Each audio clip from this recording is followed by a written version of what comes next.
possible. Okay. Wow. This has been a horrible day. It's horrible. I don't even know what to tell everybody. We're having audio problems now. Things are coming out of speakers that aren't supposed to be coming out of. The headset isn't working. Started out this morning where we had to do income taxes, which, you know, I just hate it. It's like a pain. Ours is simple because it's we're retired. There isn't much to do, but you know, you guys use TurboTax. We do it. So then I have to afterwards. We always end up going to the bar because I need a drink bad after we've been doing taxes. So we did our taxes this morning. Go to the bar. I immediately take an entire glass of wine, spill it all over the bar, all over myself. You know, so we started. Okay, then we do that.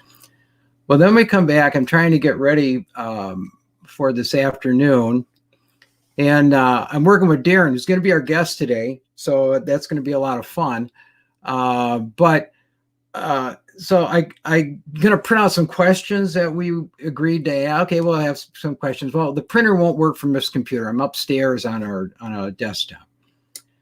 So I go, all right. So I go. The printer doesn't work. I'll go down and print it from the laptop that I use when I travel. Do all my videos, all my stuff's on it. You know, turn on the laptop. The entire thing just blows up. Boom, doesn't work, dead, can't start it. I go on the HP help. They take the battery out to nothing. It is deader than a doornail. Mm-hmm. Run over to Best Buy, found a computer. We're out of them. We don't have it. They got nothing. So, you know, so then I come back, and right now I'm supposed to be able to use these headphones. I can't get the sound to come out of them. I've turned it on. It says it's in the right place. It's coming out of my speakers. So when Darren comes on, we'll probably have all sorts of feedback on that too. So I don't know. It's just been, so, you know. So there you go. So there you go. That's our day to day. Anyway, glad everybody's here. You know, Unpaved Explorer. Good to see you. And I think what we're going to do is start out, today's topic is going to be traveling small. And so I thought what we do is maybe start out with just a real quick overview of some of the Pro-Lite trailer, the one we use, and show you a little bit about that. And then what we'll do is we'll bring Darren, our special guest, on for all sorts of feedback and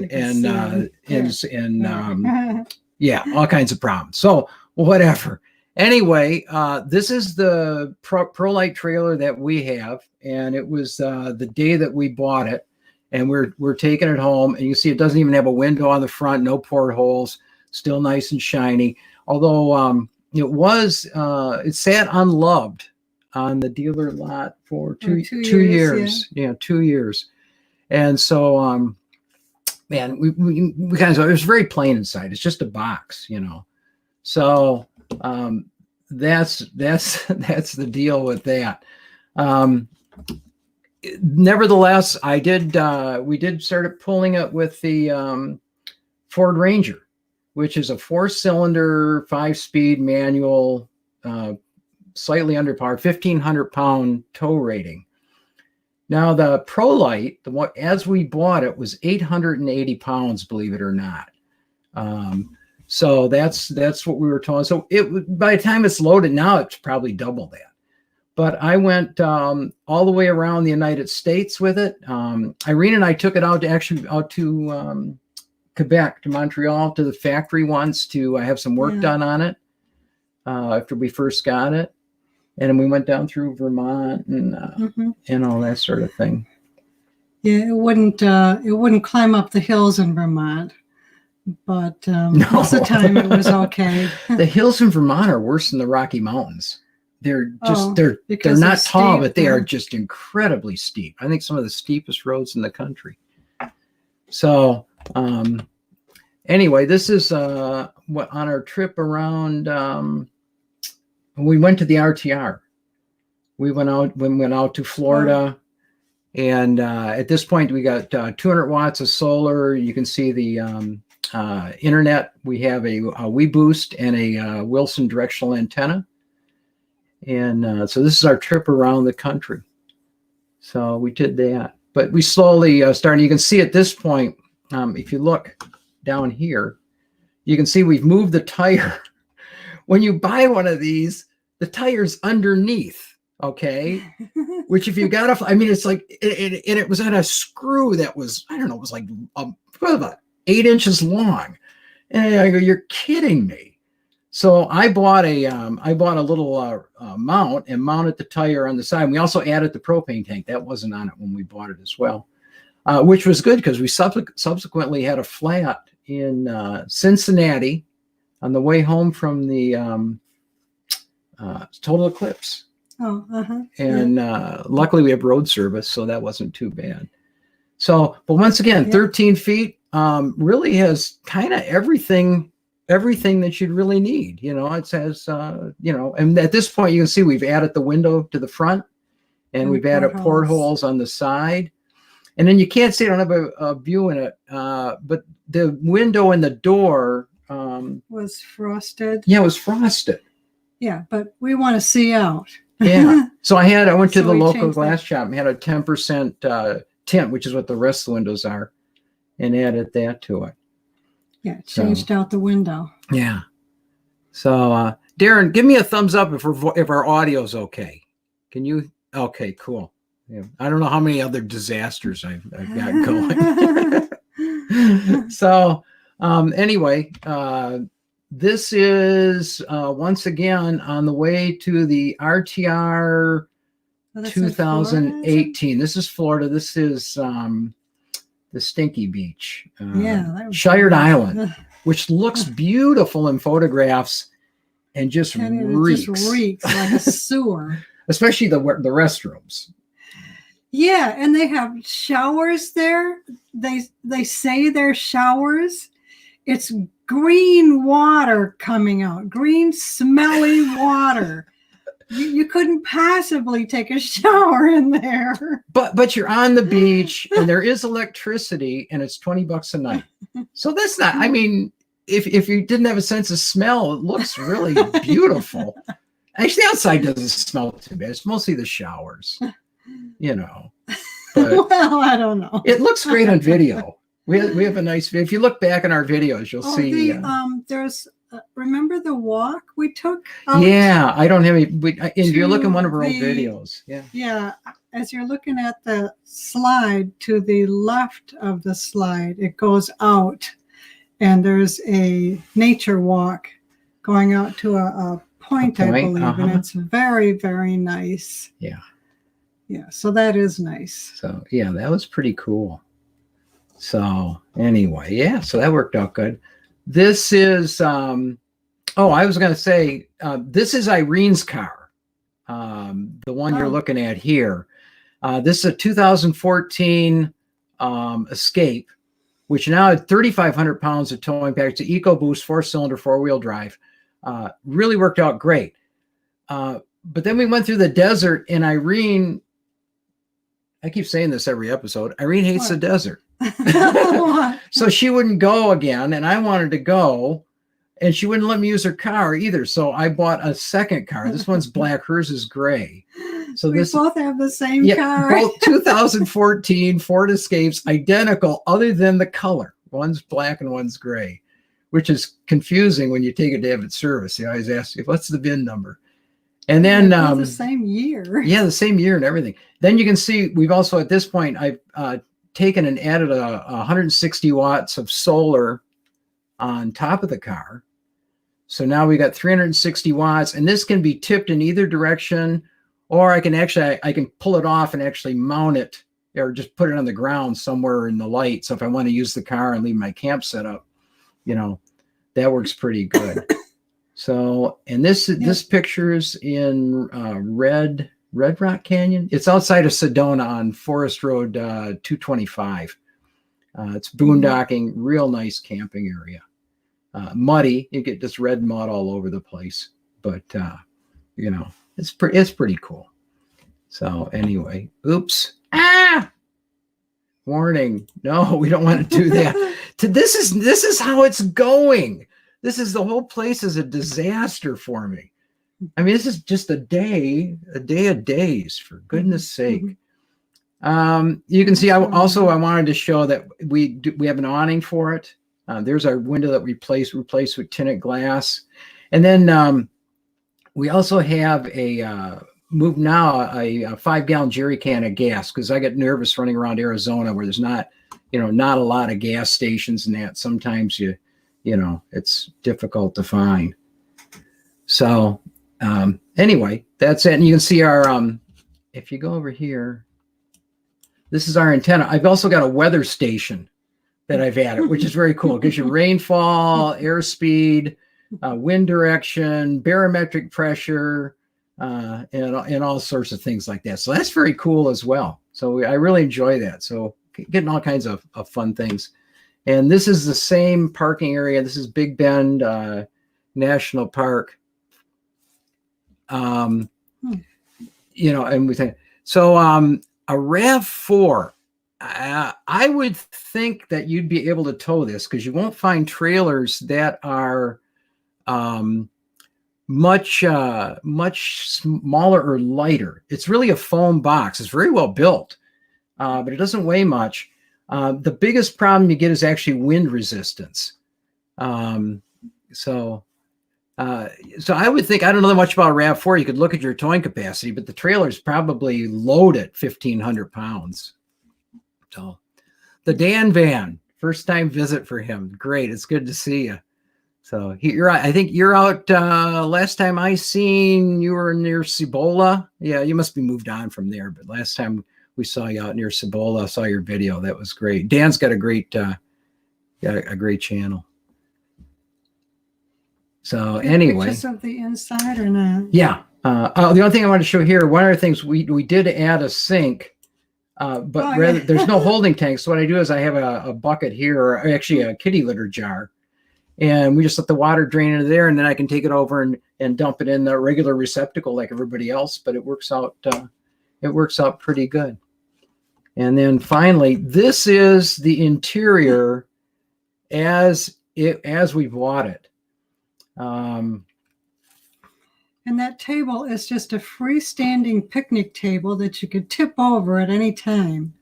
It is not attached at all to the wall or anything else, which is a total disaster waiting to happen. I think that's why it sat unloved at the dealer lot.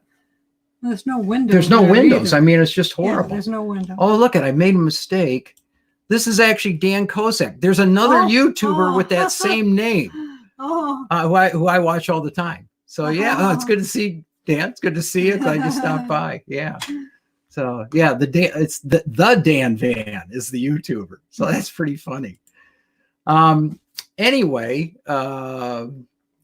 that's what the interior looked like when we bought it, and it was pretty desperate.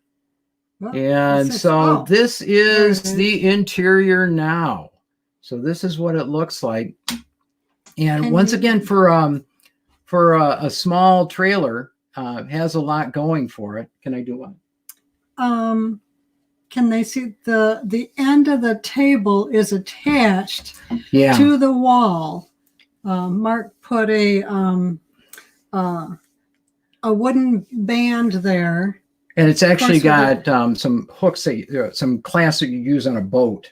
That's where I'd seen them originally. Yeah. When we got it originally, this table was just sitting here. So you'd bump it and it would fall over. There was nothing holding it on. Yeah. So we added the mounts to mount it to the wall. And then this leg is actually gone now. There's a single leg, and we got rid of this trip hazard. Oh, yeah.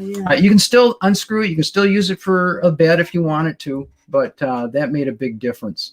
Yeah. And now you can see we've added the windows, the portholes, and a roller blind shade up here, which we can cover this up. I've got some foam inserts that go in these. I want to close those off. Yeah, the shades are great. A lot of people have what do you call them? Oh, Venetian blinds. Venetian blinds, yes, which get all bent up and everything. Yeah. But the shades, they just roll up right to the top and they disappear. Yeah. And it's great. We have them all over. There's one up here over the door, so we can pull it down over the door window. So the door's open now, but normally it'd be a clear window there. Mm-hmm. And another change we did is this door down here actually had hinges at the top and flipped up, and it was kind of this useless space. So what I did is I put full extension rails on it and made a box, so it pulls out this whole distance. We use that for silverware, coffee.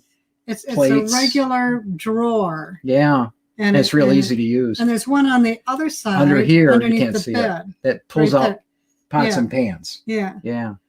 So it's very, very useful space now, where it was totally non-usable before. So, and this is critical. Liquor cabinet. So you need a bar. And then what's cool is all my stemware lives here all the time. The base slides in here. There's a bungee cord that retains it in place, and it's been down some bumpy roads, and it just lives there. So anyway, yeah, so very cool. Down here is our heater. This is what last time Deborah was on here talking about. Hi, Mickey. The heater itself actually is on a swing arm. So here it is here, and you can see there's a computer monitor swing arm. And so the heater can be pointed, out into near the table, or turned around, point to the bed, wherever you want to point it.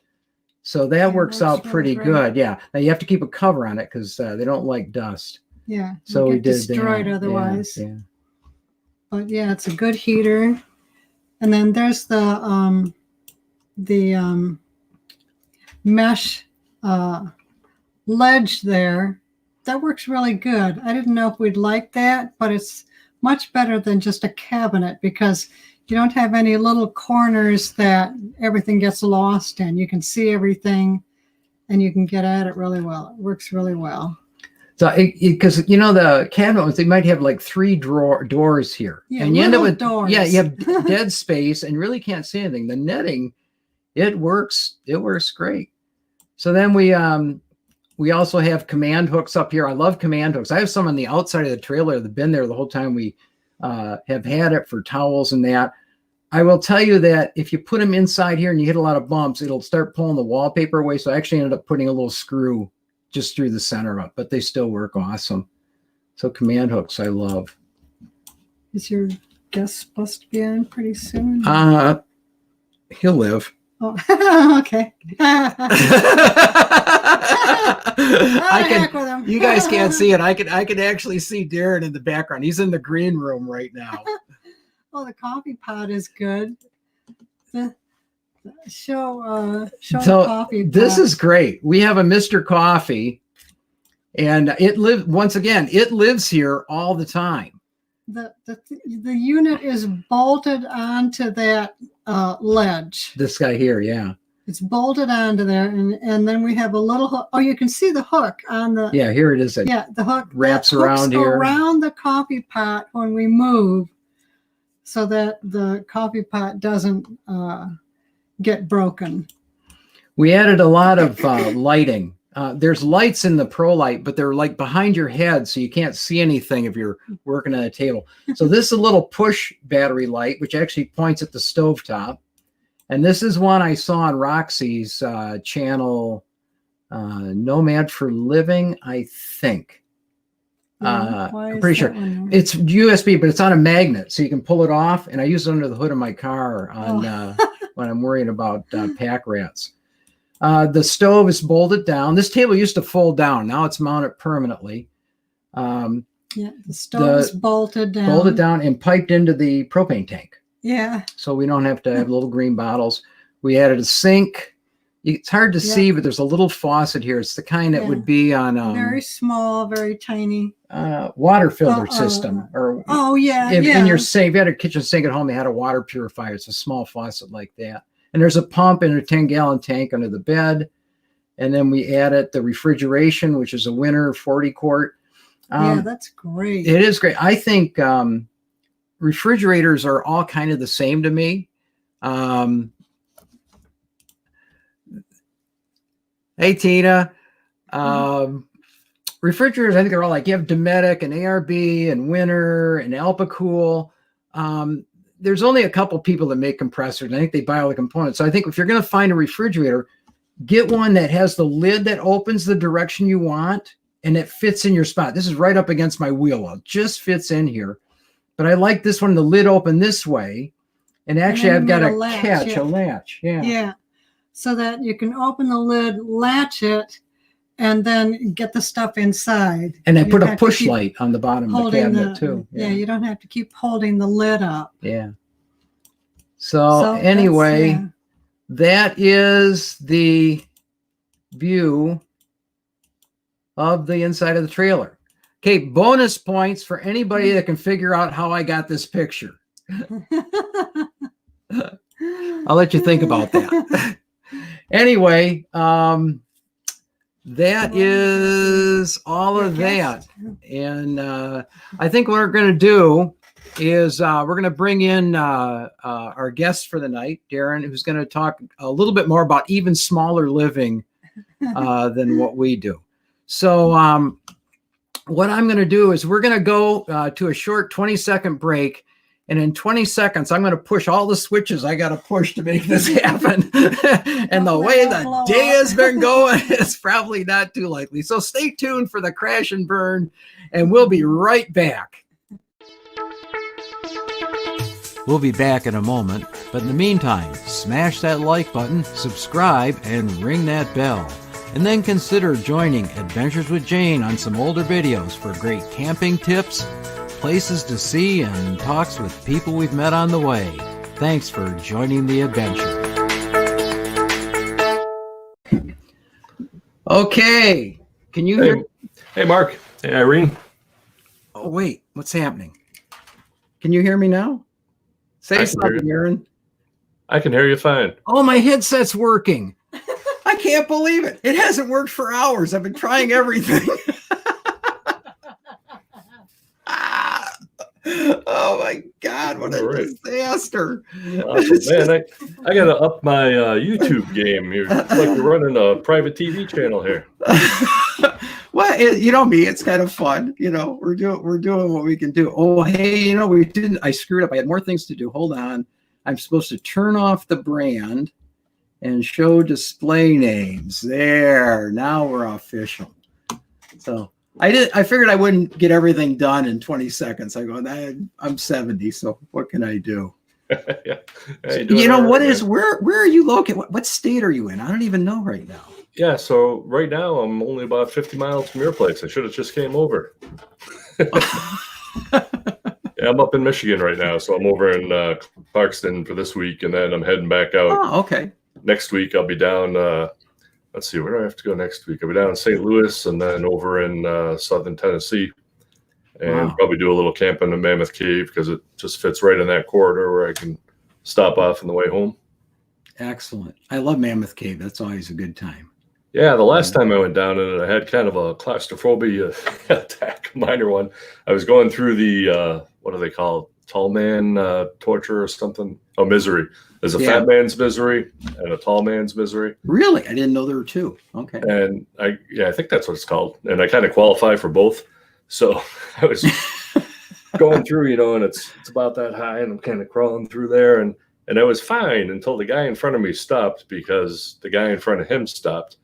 And I kind of looked behind me and I was like, oh my God, you know, if I had to get out of here, I wouldn't be able to. So, you know, you try not to think about it. And then everybody started moving after about 30 seconds. But after that, I thought, yeah, I think I'll stay out of caves for a while. So I'll probably get down there and just hike. You know, it's a nice area around Mammoth Cave. Excellent. Okay. Well, you know, so while you're doing it, I have to bring up your stuff here. Tell us a little bit about Odyssey Camper.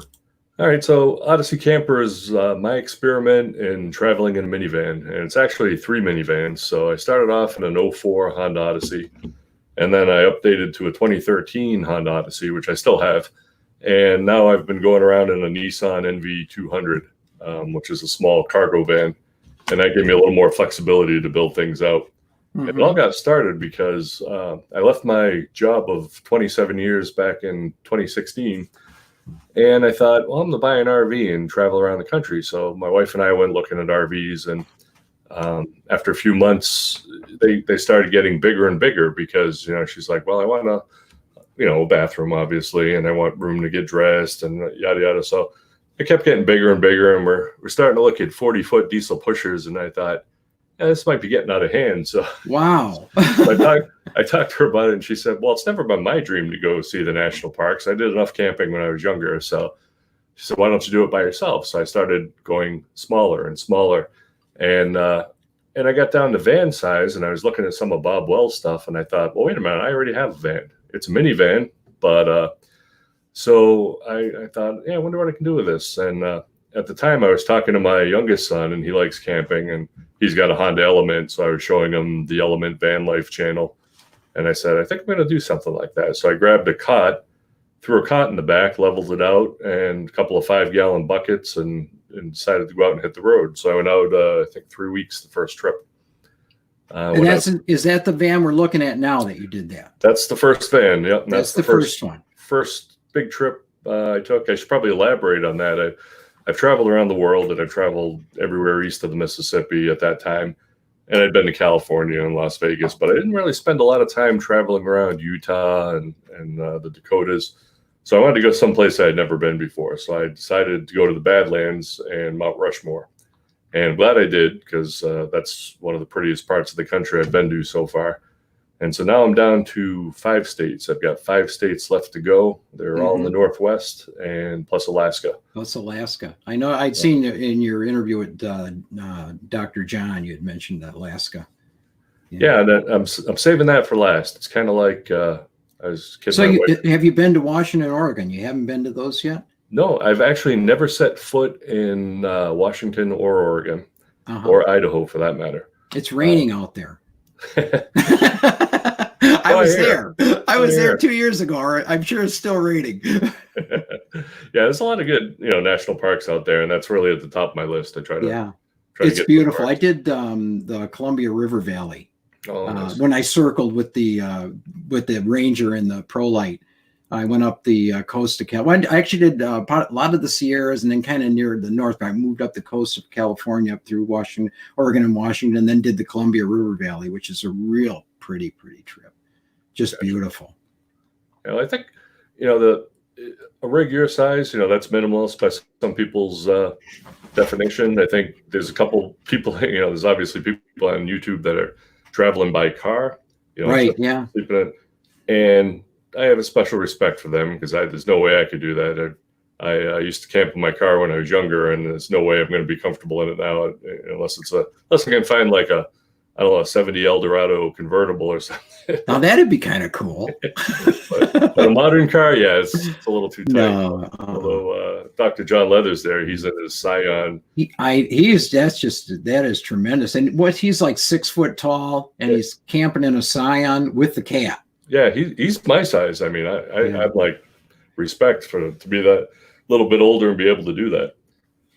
But my son wanted to camp in his Honda Element, so I said, I'll try to inspire him, and show him that the old man can do it. And so there's my 2013 Odyssey, and on that one, I decided to add solar. So it had at the time 60 watt solar panel on it, and then I expanded that to I think 100 watts total. And that way I could stay out, in the desert for a week or two and still keep my batteries charged without starting the van. Were you using a house battery, or were you just charging the car battery? Or so on the 04, I just used the house battery, and I just made sure if I was going to run the inverter for any length of time, I started the van. But on the Odyssey, it was completely off of the solar panels. And then on my latest, on the Nissan NV200, currently, no pun intended, I have the house battery, or the house battery wired to the starter battery, and then I have an interrupt in between. So if the battery on the starter battery voltage drops too low, it'll disconnect it. That's similar to what we've got with the trailer. It's I can get some charge while I'm traveling, but I have the relay to not, interrupt that. Yeah, and everybody, solar is I don't know, something about the last 10 years. Everybody's into solar, but it's so cheap. yeah, it's less than $1 a watt. But I watch people that they're like, oh, I got to get the solar set up. And if you're moving a lot, I don't really think you need it. If you're going to drive 3 or 4 hours a day or whatnot, you're in a car, you're more contained. With the trailer, even though I use a 10 gauge wire, I get some charge out of it, but it's not the amperage that the solar does. Okay. And the other thing is an MPPT controller is a lot more sophisticated. It'll charge up to a higher rate. It will monitor float. It'll take it up to 14.4 for 4 hours and then drop it down. So solar to me is just my battery maintenance alone. Is that when my trailer's here, I leave my solar panel out next to the garage with a line running into the house, and it maintains my trailer. I never plug it in, and it does a good job. So I'm sold on it. There's a lot to be said for it, for sure. I just don't want, whenever I do something in the van, I try to make sure that I don't discourage anyone, and DIY projects are kind of what I do. And a lot of people, have limited ability or hand tools or whatnot, and they're afraid of the projects. And I wouldn't want them to be afraid to go out because they didn't have a solar panel. And so there's the new NV200. I wanted to get the worst contrast I could, so I parked it in front of White Sands. I was just out there. What a great spot. Yeah. So now, is this replacing the other ones or in addition to? This is in addition to. So I do some work for a local company, and part of the deal is they gave me this van to be able to move equipment around. Okay. And so initially, I wasn't going to make any modifications that were permanent or semi-permanent. And I talked to the comptroller, and he said, as long as you don't drill holes in it or do anything that's not reversible. So I said, oh, okay. So then I started adding some radiant barrier and thermal insulation to the inside and a floorboard. And actually, if when you look at my YouTube channel, it's really right now about 6 months behind. So I have a floor in it, and I have the bed in place, and I just haven't filmed it yet for the YouTube channel. Okay. Winter's my working time of year, so travel around a bit for work, and projects have to be on hold because, as you know, in Michigan, it's a little chilly up here now. It's chilly. Yeah. I was planning on getting out of here Sunday and heading southwest, but then the computer blew up, so I ended up ordering one on Amazon. So I'm going to be a couple of days to have to put up with a little bit more of Michigan before I can get out of here. Well, Mark, it's not like you have to get back to work. Well, I suppose that's true. So you got a little more luxury of time than I have. So yeah, that's my battery disconnect. So there's a. Oh, is that okay? If I should change the picture, let me know. I can't really see ahead. So yeah, go along at the right pace. And so that disconnects the battery, and it's actually Bluetooth. So with the phone app, I can check the battery voltage, but I can also disconnect it with the app. And it has. Wow. Oh, that's the blue part up there is the Bluetooth part. Smart battery protected. Okay. Yeah, so it's a solid state relay that shuts off when the battery drops below a voltage, and it's programmable. So you can set it at any voltage you want. So I don't want to tax the chassis battery, but I'll run it down to about 11.8 volts. That is slick. So that gives me a little extra juice on the main battery pack at night. And, if I'm running the electric blanket or whatnot, and then it automatically disconnects. And of course it's fused, but I use these small circuit breakers. If you ever need to do maintenance, just hit the oval shaped button there and it'll disconnect it. Just disconnect. Yeah. I had used I don't know why I didn't use them this time. I had used that same circuit breaker on my previous little teardrop or square drop trailer, and they work great. They do a really, and they're set up to take a heavy gauge wire too, so it works out. Yeah, you can get them in 100 amp, and I basically wanted to limit the system to about 60 amps, and the types of batteries I'm using right now, type of battery, will never draw anywhere near that. Right. Neither will the inverter I'm using, so it's more than enough for what I do. That's pretty cool. Yeah, it's easy to go overboard with the stuff. And then so that's me. I'm overboard. I revel in overboard. Yeah, but all this stuff adds up in weight, first of all, and the weight is as a percentage of the vehicle. The smaller the vehicle, the bigger the difference it makes. So I always think about that. Although the difference in wire isn't going to weigh that much. but there is an expense involved. When you start dropping down to 15-foot runs with double out wire, it gets expensive fast. So everything I do, I try to keep in the spirit of being economical. So as many people as possible can do it without spending a lot of money. And in that spirit, I built a bed in the back of the 2013, and I did it using Unistrut, which is relatively easy to work with. It's a little on the pricey side, but is that what this we're seeing here? That's what the aluminum is. Part here, yeah.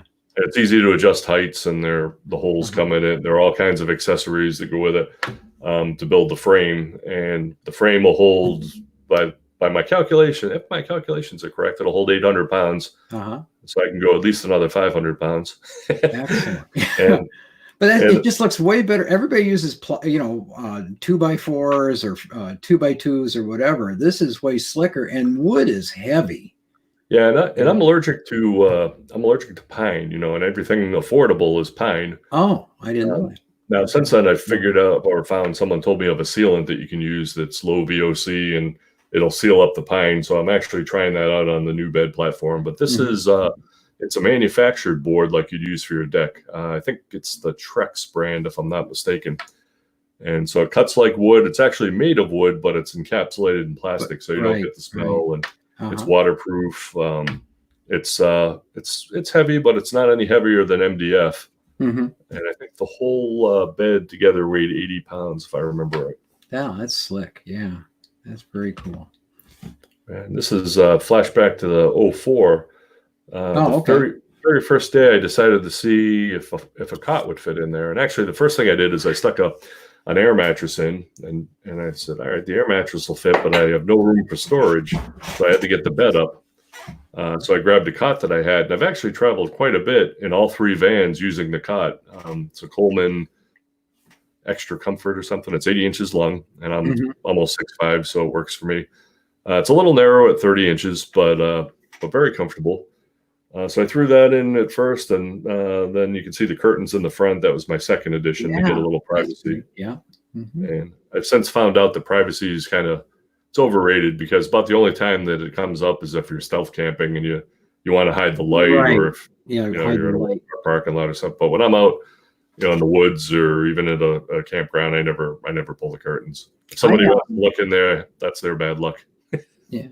I have I've never tried stealth camping, because obviously my trailer with, 10,000 stickers all over it, isn't very stealthy. But at the same time, I have this theory that rather than being stealthy, I just kind of am obviously a tourist. So I figure, they're going to look at me and go, he's not staying. He's getting all those stickers didn't get there from one place. So my theory is, be obvious and just, and I've never had any problem with anybody. So it's always worked. Yeah, I've never had any problem, but obviously, a minivan is great because it just fits in anywhere. So, there I am among the real RVs. Yeah. I was out in the Badlands, and I just kind of took that picture as a joke. It said RV parking in the back, so that's where I parked. Oh. Perfect. It was kind of funny because it was a hot day, so I threw on my shorts. So here I am in the back, changing into my shorts, and the vehicle on the right there, the lady's looking out the side window, and I know she can see someone moving around in there, and she's like, what the heck's going on there? And I open it up, and the thing about a minivan when you're my size is you kind of roll out of it Spicoli style. Fast Times at Richmond High. So I kind of fall out in the pavement in my shorts and then walk inside. But you get sometimes people that are unfamiliar with van camping, or maybe they're familiar with some types of van camping, they look down on the van camper a little bit. So sometimes I'll be in a campground or whatnot, and I you imagine you're getting weird looks from people. So what's the necessary gear? What is it that the one piece you can't live without? Or So I'd be remiss if I didn't mention my diehard. And I know Tina right now is laughing because she's been following my group since the beginning and been a big supporter of Odyssey Camper. And she knows that goes back to the beginning. I was looking for a way on my first trip to carry some type of a battery pack and inverter and yada yada. So I looked at the Yeti 400 for $450.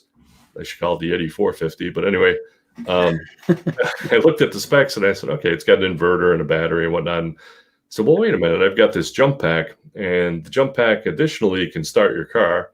It has a larger inverter than the Yeti does. This Diehard's got a 400-watt inverter. So this has an inverter in it as well.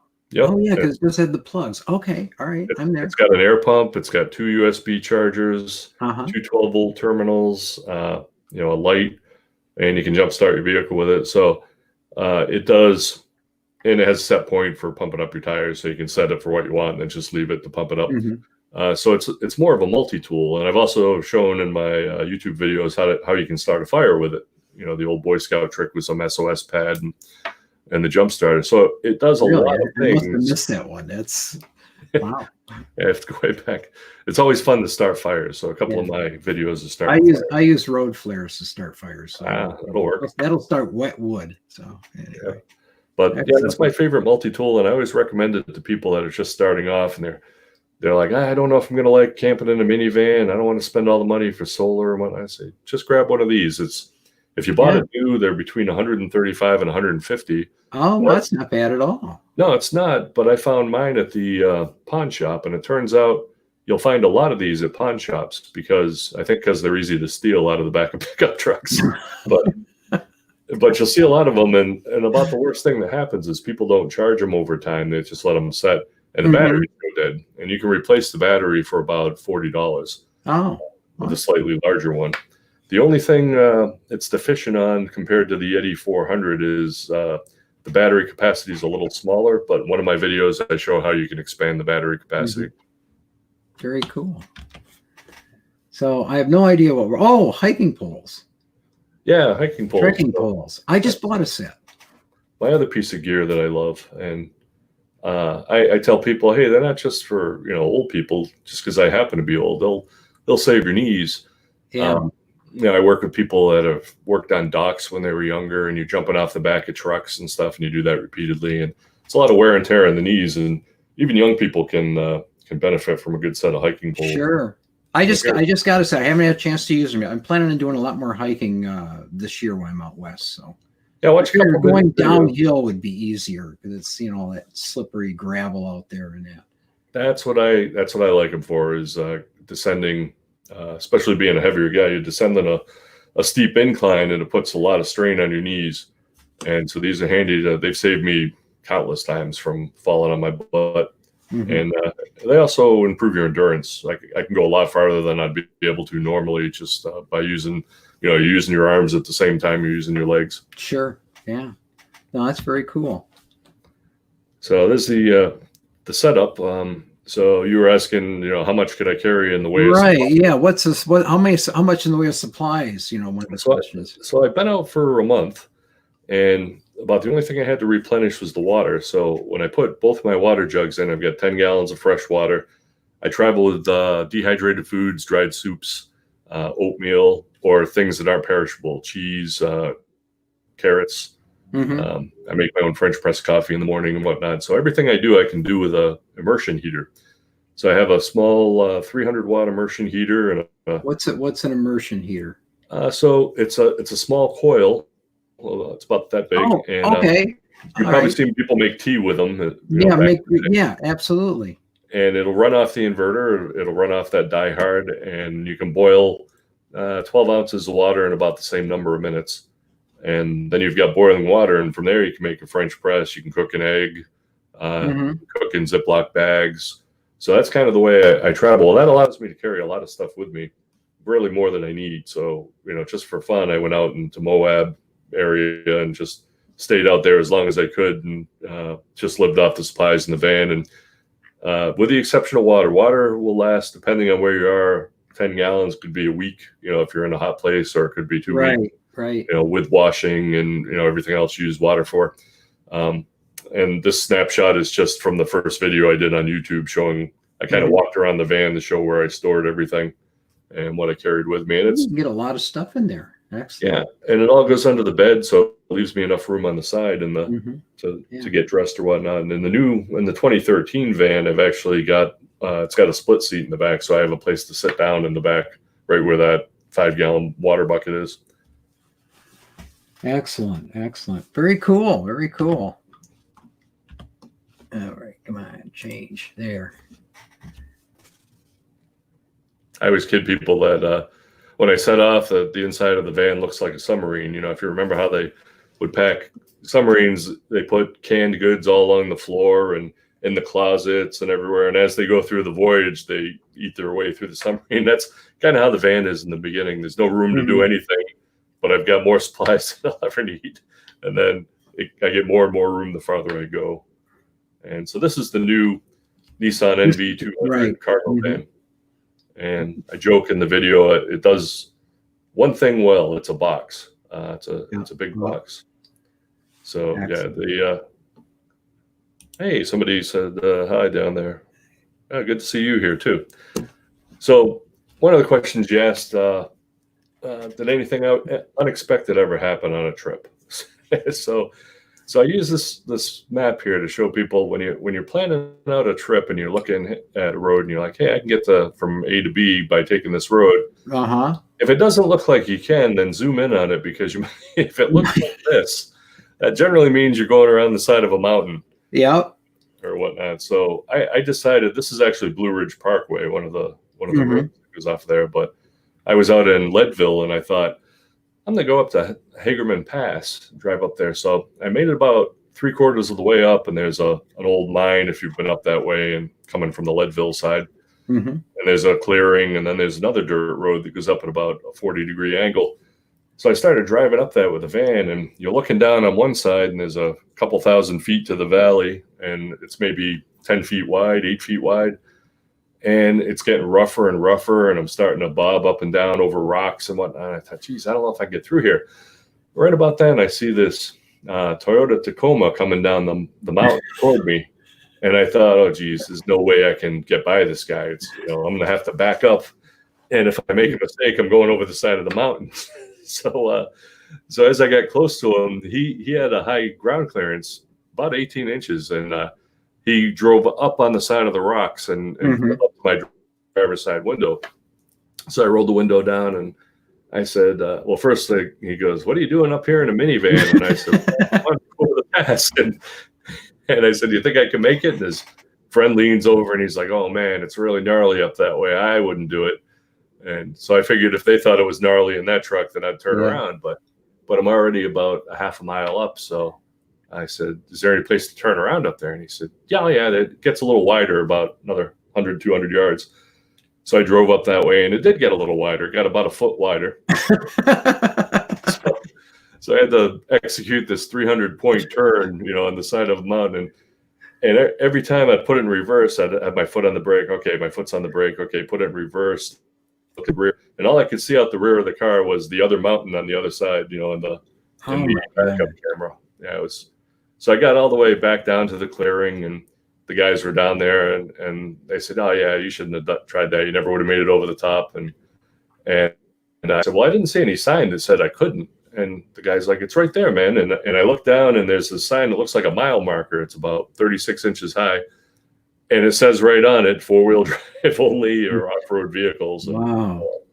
So almost. We ended up doing one of those down in that same area when we had a Mini Cooper, and we were following Jane. And Jane loves to take you over roads just like that. The GPS is famous for terrible roads. And we did it. We drove it along. I couldn't believe we did it. But, it's. You can't, if you've never been on some of these mountains. I was laughing earlier because you were talking about Vermont, and I'm from Massachusetts, Central Mass originally. So we used to go up to Vermont to buy beer because the drinking age was still 18 up there when we were 20. It was 21 in Massachusetts. But I've been up all through Vermont, and you're right. There's some seriously steep hills up there, and if not the biggest mountains. But if you've never been out west, or you've never been on the side, driving around the side of a mountain, it's hard to fathom how frightening it can be. Really, especially if you have any vertigo or you're used to driving on flat land, and a couple of spots I've been in, I'm just white knuckling it around the side, going, oh man, don't step on the gas instead of the brake. But that's the adventure, right? It is. That's part of it, Oh, come on, change. There you are. Yeah. So that's set of levelers I like to camp with. I use the same ones. Yeah. Yeah. It's the best $15 I ever spent. Yeah, those are all. I actually have one of those, and generally I use whatever sorts of scrap wood I load up in the trailer before I leave anywhere, because I'm always forgetting it somewhere. So it is, or if you need firewood, you can go, well, do I want the trailer level or I want to have a fire, so I guess that's another tip that I try to tell people. I'm like, don't worry about anything except is your bed level. So don't worry about leveling the van. So I actually carry a 6-inch level that I put on the bed, and then I just make sure that the bed's level at night. If your bed's level, you'll have a good night's sleep. Yeah, that's perfect. That's it. If it's not, then you have some really weird dreams. But this is up in the UP of Michigan. Okay, so this was out at campground. So you were asking me about some thoughts on camp Walmart's Boondocking. And I'd prefer to go on BLM land or find a spot where there's no one around. But I've stayed. I think the very first night I was out in the 04 Odyssey, I stayed in a parking garage in Chicago. I had a job to finish up. And then the next night was a Walmart, and it was like 95 degrees. Oh. And first night in a Walmart, so I parked near the trucks. That was a mistake. And then about 2 a.m, I accidentally set the alarm off in the van.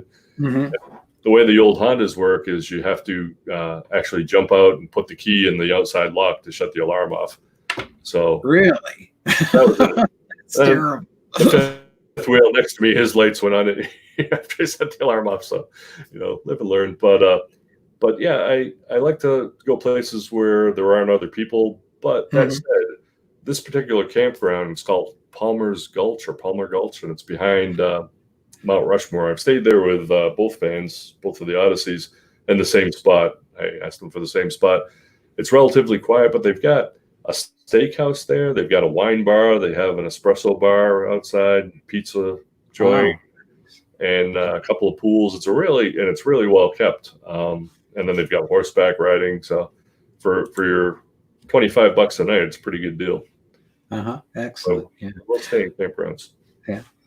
So I do a lot of Camp Walmart when I'm crossing the country. Oh, I know what I was going to tell you though. In Michigan, one of the things I found is Irene and I did a lot of camping, 30 years ago. More than that, 40 years ago. And we knew some great little state forest campgrounds. One of them happened to be up at Laughing Whitefish Point, which is a little bit west of Munising. Okay. So, but when Jennifer Granholm was governor, she shut down a whole bunch of state forest campgrounds. So, anyway, one of the things is we said, well, let's go see if we can find Laughing Whitefish. So we went up there. Well, it was closed. However, they simply removed everything and didn't block off the old roads. So these old campground roads are still going through the forest. I mean, they're overgrown, but they're still usable and smooth. And we stayed there. Nobody's around. And there was actually a sign that said campground. It was an old sign. It had been left there. So I figured, well, cool. There's my plausible deniability. And it was actually going to stay at that spot. I watched your video on that, and I was going to stay there, and then I found a different spot that was right on a crystal clear lake. So I had to do that one. Yeah. So I'm getting just a little bit of audio distortion. Irene went downstairs, and she's probably watching Netflix. So I'm hoping it's going out okay to everybody. I told my son, no video games till 9:30 tonight. I need all the bandwidth I can get. Probably watching something down there. I should have said something.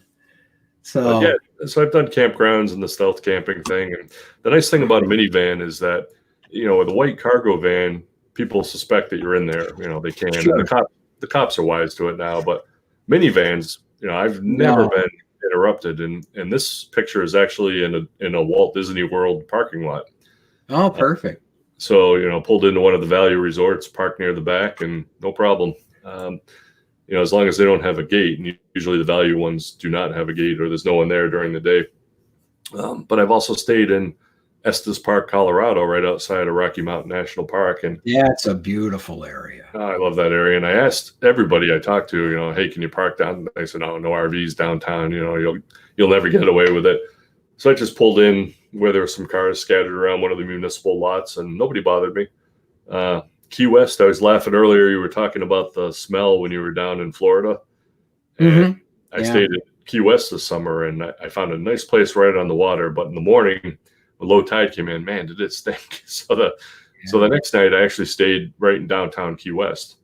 And that's notorious for catching people. But I talked to a guy that had a small lot where you could park during the day. And I said, any problem if I park here overnight? And he said, no, that's no problem. Just move back away from the road, so when the cops come by, they won't think you're sleeping in your car. And no problem. So that's one advantage of the minivan. They're ubiquitous. Any neighborhood you pull in, there are other minivans parked down the road, and nobody thinks twice about them. Yeah, that's great stuff. So, yeah, that was the crystal clear lake I was telling you about up in the UP. Yeah, excellent. That's where I had my morning coffee, and it was. When I stumbled across it, I said, wow, that's a nice place. That's kind of hard to turn down. That's beautiful. So, yeah, excellent. So that, speaking of boondocking. After my first like Walmart. or something. Where is this? Yeah, so that's right outside. I believe it's called the Pinnacles entrance, but it's the north entrance into Badlands National Park. Okay. And if your screen's big enough for everybody watching, you'll see the fire ring in front, right on the edge of the cliff, and it's about maybe 60 feet down to the valley on the edge there. And I pulled the van right up where that fire ring is, and that's where I spent the night. Looking out over the stars and over the Badlands at night. Just a beautiful spot, and it's free. And you've probably seen it in other people's videos. There's a couple from Tennessee with a young blonde-haired girl, and half the people watching it will know who I'm talking about. They stayed out there, and that's actually where I got the idea. Excellent. Yeah, I saw those places that were $100 a night, Michelle. And actually, I talked to one because they had a premium location, but the problem was they wouldn't allow a van in. It's nothing but RVs. So I found a place behind the Air Force base or Navy base that was really nice. But so that is another one of my favorite spots. That's outside of Las Cruces, between Las Cruces and White Sands, New Mexico. The Oregon Mountains. Right, you got it. Yeah. That was the view when I woke up in the morning. Great. Yeah. There's some rough roads back up. There's boondocking there, and there's even some campgrounds, but that gets pretty rough through a lot of those parts there. Yeah, this was on the White Sands side, so it's a paved road up to the base of the mountains. But if you go on the other side, on the Las Cruces side, yeah, you're right. That's a side I tried going up on. Yeah, a lot of rutted roads and whatnot. Right. Over on the White Sands side, I was staying. Unfortunately, they just closed it down. But Holloman Lake, which is about 5 miles northeast of White Sands. And there's a little lake there that was open, marked for camping for free. It was part of the Air Force Base property, but it was managed by Land Management, BLM. But I think they were getting a lot of trash problems in that. So unfortunately, that got closed down earlier this year. Yeah, I was out here, and people that know airplanes better than me will know which one it was. I think it was the F-22, but could have been an F-35. The two of them went over the Oregon Mountains at supersonic speeds.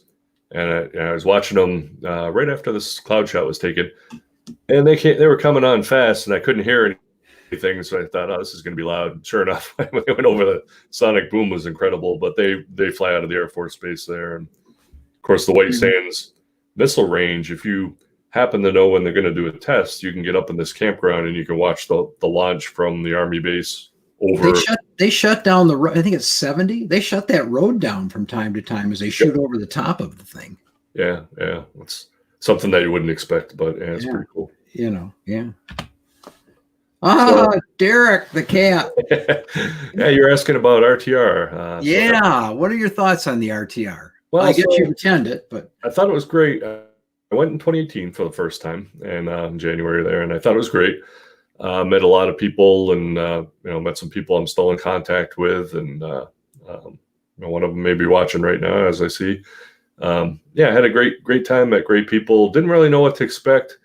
I knew there were some loud party areas, so I kind of parked off by myself. And the RTR was. We should probably say the RTR is the Rubber Tramp Rendezvous for folks that don't know, and it is started by a gentleman named Bob Wells about 10 or 11 years ago. And been getting bigger every year. 18 was the year we went, and there was about 5,000 people. Yeah, I'd say something so. like that. You know. And then I went again in 19, and this time this was this year, back a month ago, and I went to Quartzsite, kind of out in the same area. This is the long-term visitor area, but half a mile from where I stayed before. But now the RTR, as most people know, has become a daytime event, and there's no. Although there are people that gather in central areas, there is no central gathering point anymore. So you have scattered around the area, and just driving in for the day events didn't interest me. So I was down in the area during the event for a short period of time, and I was hoping to catch some people who are watching right now, but they came down after, and with my work schedule, I had to travel on. And but I did get to meet up with Dr. John while I was down there, and Derek the cat. Yeah. Spend a day with them. I have mixed emotions about the RTR. At this point, with bringing in 10,000 people, the impact on the land, it's so concentrated. I mean, it's not that there shouldn't be 10,000 people in Arizona, New Mexico, and Southern California. It's just 10,000 people in a small area. The impact is just, I don't know. I'm not sold that it's. And the other thing I learned, and I learned this actually from Deborah Dickinson, she was on our last one, is being from Michigan, you think the desert's tough. I mean, you think, okay, the desert is brutally hard, it's tough, it can take anything. And the desert is dry and everything will stick you, stab you, or sting you, but it's fragile. And anything you do to it, it just doesn't heal well. It takes you'll see, tin cans from 150 years ago laying around. So, I'm not sure about the RTR, I guess is what I'm saying. Yeah, it's a big group. But for people that are going out for their first time, it's good to hook up with some of the, interesting people and learn how you get to look at 100 rigs and see how everyone did it. Yeah, that's true. So there's value there. And most of that land was in Skadden Wash, is literally a wash. So every couple of years, enough water comes through that it kind of smooths out the area. But yeah, I know what you mean about the impact. There's no way to avoid an impact with thousands of vehicles driving over the same road. Mm-hmm. For sure. It was dusty that year, 18, because we were out at Skadden Wash, like you say, and man, that was a dust bowl. So anyway, so you can't talk about traveling anywhere in an RV or van without showing a picture of Horseshoe Bend. Yeah. And I was joking with Doc while I was down there. I said, that is gorgeous. I said, if I have to read another blog post with that friggin' Horseshoe Bend, so I did my picture a little different. There you go. If you scroll down, you can see the boats down there. No one ever takes a picture of those. Oh, look at the group. Look at the group. Yeah, there's a whole group down there and boats. I thought that was pretty cool. That is neat. Oh, there's camper. Look at there's people camping all over here. Yeah, you never see that part of it. But yeah. It's a nice area. That is just cool. I've never been. This is one place I haven't been. But this year I did stop at the Goosenecks, which is down near bottom part of Utah. Yeah. It's a very, very similar type of thing. Probably not quite as spectacular, but you can camp. There's a state park. It's $10 a night. You camp literally on the edge. If you sleepwalk, don't stay there. Because, I mean, there's no fence really or railing, and you camp on the edge of the place. So it makes a very, very cool campsite. Yeah, that's actually on my list of, you asked about my favorite places to stay. That's on the list. And it looks, like you say, almost exactly like Horseshoe Bend. And it's just beautiful out there. And if you have a smaller rig, you can get beyond the rocks that they set up to keep you away from the edge. So I pulled right up to the edge, and and I had, usually I have my bed on one side and I could get out of the other side. And I had it open, and I was sitting there eating dinner, and I thought, I better not park this way on the odd chance that I get up in the middle of the night and forget where I am. So I actually turned the van around the other way, so my opening faced away from the cliff. Cool spot. So just a random picture. This is out at Petrified Forest year ago. Yeah. Oh yeah, there's the Petrified Forest. Yeah, I can see that. I made endless jokes about wood, which I won't get into here, but it's a lot of big wood. I'll leave it at that. There it is. It's been there a while. Aliens. Yeah, Close Encounters. Yeah, I'd hum the tune if I knew it. I was out in Black Hills talking to some people that were coming back from Yellowstone. And I had actually planned on going on to Yellowstone, but it was snowing. They had a foot of snow out there. But they mentioned Devil's Tower, and I said, "Oh, how far is that?" So I spent a few hours and drove out. Spent a night out there. I was out there when I did the trip around the country, and what was really cool is this thing. Until you get up close to it and walk around it, you have really It looks impressive here, but when you're there at the base and you're looking at it. And you're saying, wow, this is huge. And all of a sudden your eye catches something and there's like a person halfway up that's this big. You go, oh my God. First off, that's impressive. And second, he's crazy, or she, or whoever. Yeah, I passed a bunch of 20-somethings when I was coming down off of, the base of it, not going up to the top, obviously. And they're carrying ropes and everything. And it's about 4 PM. I said, do you guys have time to get up there and get back down? Oh yeah, we've done it in a couple hours. I said, wow, that's amazing. Well, I'm sitting at camp that night and I'm watching and I see this light trying to get down. It's about halfway down the tower. Oh my God. And you see it kind of moving down, and it took them about 2 hours to get down in the dark. They got stuck up there when the sun went down. But hey, I see Fantastic Odyssey showed up. It's a channel I follow. Oh, really? Okay, I haven't heard of that one. And actually, I have to apologize for not mentioning everybody. I see a lot of people that tuned in tonight that I know. Excellent. Well, actually, I'm going to have you on more often. I boost our channel. Hardly. This is one of those fortunate pictures. I was just out a few weeks ago driving up through Mexican Hat. Speaking of goosenecks. Yeah. But I turned a different way when I got to Mexican Hat. I had to go up toward Colorado, and I ended up in Ouray, Colorado. But this was near Monument Valley. I was going to go into Monument Valley, but it was completely overcast, like the top of the picture. But the clouds were settling down right in the valley. And then as I drove through, the clouds were actually freezing at that altitude to the bushes. So it was just a frozen wasteland. It was really, really cool, but it's not a picture you can catch unless you happen to be in the right place at the right time. Right. Very, very cool. Very cool. That's beautiful stuff. There's the hiking poles. Yeah, I like to do a little. As you can tell, I'm not really an exercise nut, but I do like to be outdoors. And I watch these people that one of the reasons, getting back to the Odyssey Camper thing, one of the reasons this is important to me is I want people to realize that they can do this before they get old. They don't have to wait until they're retired. And I watch a lot of people that will go to like Canyonlands, which is a fantastic national park.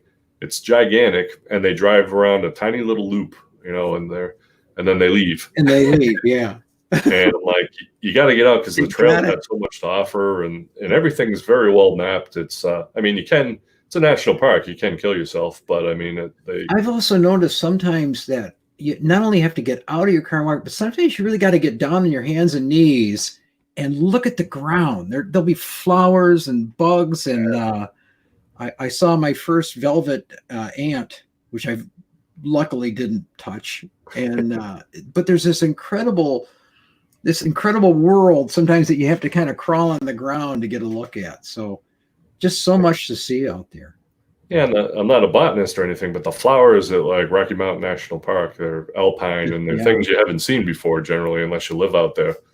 And I think that's the benefit of being out west is not only you don't travel great distances, but you're traveling up and down. Yeah. So you'll be in, Quartzsite, and it's raw desert. Then you get over to maybe Phoenix or near New River and that, and it's just beautiful. And then you get up near Sedona, and there's a whole nother ecosystem up there. So just beautiful stuff. Sure. Yeah. There's so much to offer. You can spend an infinite amount of time out there. When do I ask you what favorite books do you have? Oh, yeah. So favorite travel books. So they'll be everybody's favorite travel book. So my wife was after me for 15 years to read Blue Highways, and I never got around to it. And then some random person on the internet, as she put it, suggested it, and I thought, yeah, I'll read that. One of the best books I've ever read on travel. It's a great book. So who's that?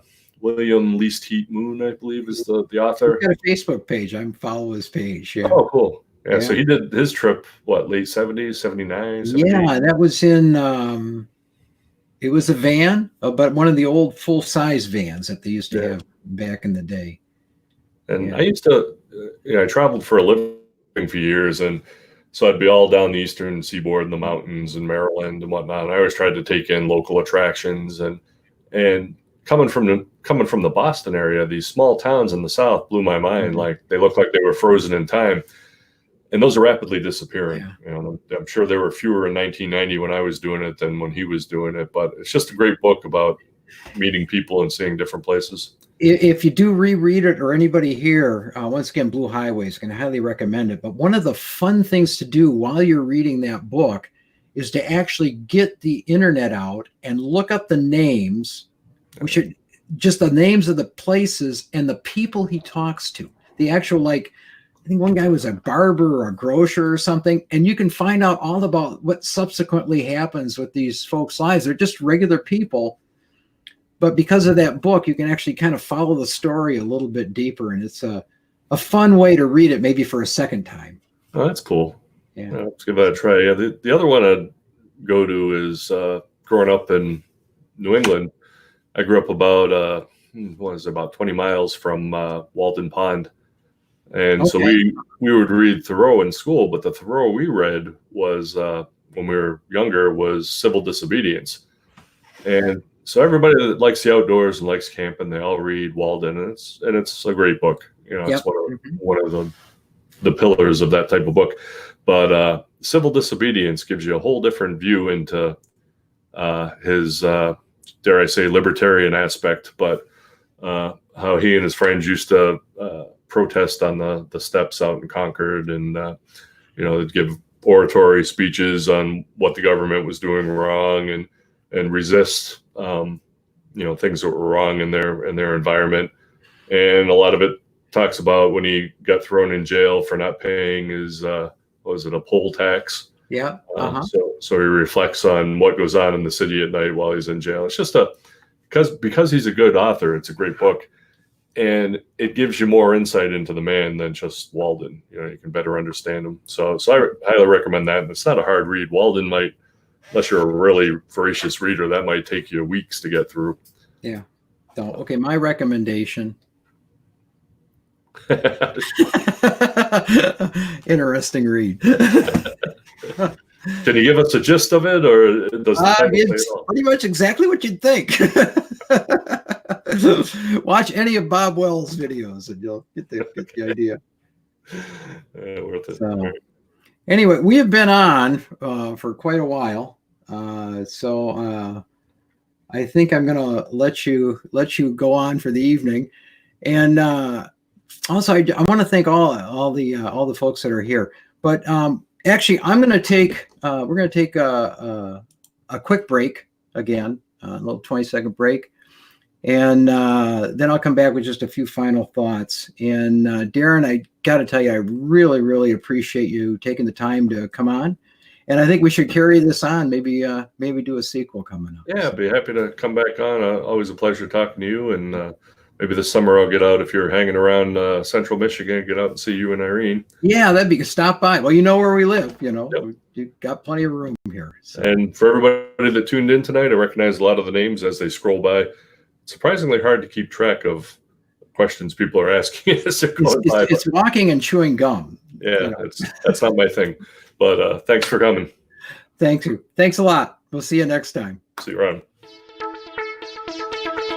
We'll be back in a moment, but in the meantime, smash that like button, subscribe, and ring that bell. And then consider joining Adventures with Jane on some older videos for great camping tips, places to see, and talks with people we've met on the way. Thanks for joining the adventure. Okay. That was a lot of fun. Darren's a great guy, and I think I'd like to maybe follow up on that with a little bit more discussions, because there's a lot of things we could talk about. I'm just going to wrap it up pretty quick here. I was going to get a little bit of philosophical, maybe talk about minimalism, how I've been trying to cut back and carry in too much stuff for 50 years and not succeeded. But what I really want to mention is something I'm so excited about, if I can get everything to work. On the next Adventures with Jane live broadcast, we're going to have another good friend of mine, and I'm going to be hopefully on the road. And I did order a new computer because it blew up, like I told you earlier, so I won't get out of here till maybe Tuesday.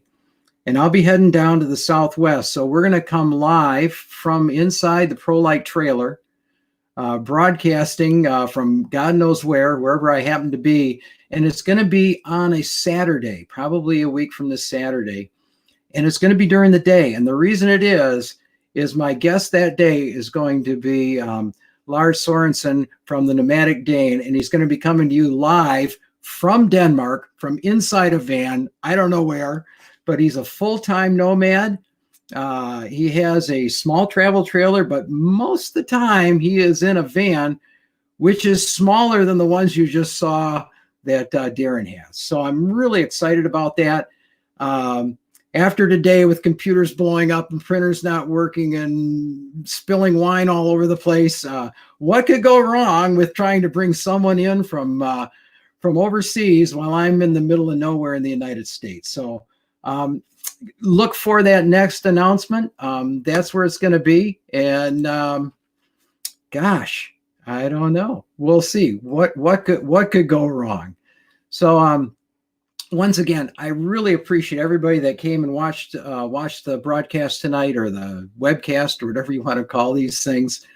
And I don't know, it's a lot of fun. And really, for a horrible day, it's really made me feel pretty good. So thank you guys, and stay tuned for the next Adventures with Jane.